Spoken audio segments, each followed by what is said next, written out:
चला तर बाजारातून एकदम परफेक्ट लाल आणि गोड टरबूज निवडायची सोपी ट्रिक बघूया. असं अनेकदा होतं नाही का? मोठं टरबूज घरी आणल्यावर पदरी निराशाच येते. बाहेरून तर काय मस्त दिसतं, पण कापलं की आतून पांढरं आणि चवीला बेचव. पण आता चिंता सोडा, कारण यापुढे आपलं टरबूज कधीच कच्चा किंवा फिक्कट निघणार नाही.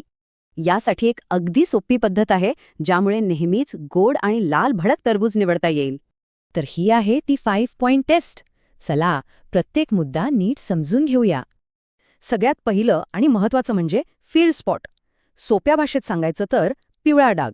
हा डाग जितका जास्त पिवळा असेल तितकं टरबूज आतून गोड असतं. पांढरा डाग म्हणजे ते कच्चं आहे. आता दुसरी पायरी, साऊंड चेक. टरबुजावर हलकेच थाप मारून बघा, आवाज कसा येतोय. जर डम डम असा खोल आवाज आला तर समजा टरबूज रसाळ आहे, आणि सपाट आवाज आला तर ते घेऊ नका. तिसरा मुद्दा आहे वजन. टरबूज हातात घेऊन बघा, ते जड वाटायला हवं. कारण जे टरबूज आकाराने लहान पण वजनाने जड असतं ते जास्त रसरशीत असतं. आता चौथा मुद्दा, सालीचा रंग आणि चमक. खरं तर इथेच बरेच जण फसतात. चकचकीत साल म्हणजे टरबूज कच्चं आहे. नेहमी गडद हिरव्या रंगाचं आणि कमी चमक असलेलं टरबूज निवडा. आणि आता शेवटची पण सगळ्यात खात्रीची खूण, ती म्हणजे टरबुजाचा देठ. देठ सुकलेला आणि तपकिरी असेल तरच ते टरबूज घ्या.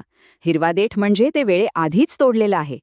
तर मग पुढच्या वेळी बाजारात जाताना गोंधळून जायची गरज नाही. ही चेकलिस्ट लक्षात ठेवा.